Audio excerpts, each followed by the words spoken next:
මහා වැස්සකින් පසු වැහිදිය රැඳෙයි වැහි පීල්ලේ මැද.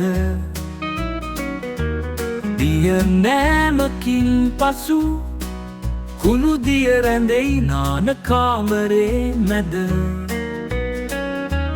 ගේ සේදුවයින් පසු ඒ දිය රැඳෙන්නෙත් ගෙයි මැද. අනේ එතකොට යෝධ ඇල හැටපුමට අඟලක් කැල කළේ අපේ මුතුන් මිත්තමද. වසංගතයක් පැමිණි පසු සිංගමනට වැටෙයි මුණුරට. වැස්ස අඩු වැඩි වූ පසු සහල් සිංගවෙයි මෙරට.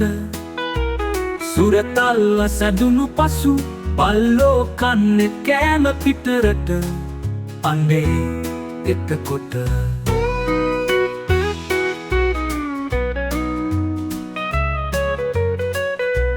මහා වැව් ඉදි කළේ සයුර හා සමවෙන අපේ මුතුන් මිත්තමද.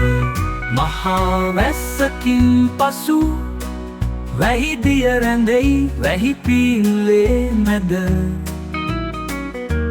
දිය නෑමකින් පසු කුණු දිය රැඳෙයි නාන කාමරේ මැද. ගේ සේදුවයින් පසු ඒ දිය රැඳෙන්නෙත් ගෙයි මැද. අනේ එතකොට යෝධ ඇල හැටපුමට අඟලක් කැල කළේ අපේ මුතුන් මිත්තමද.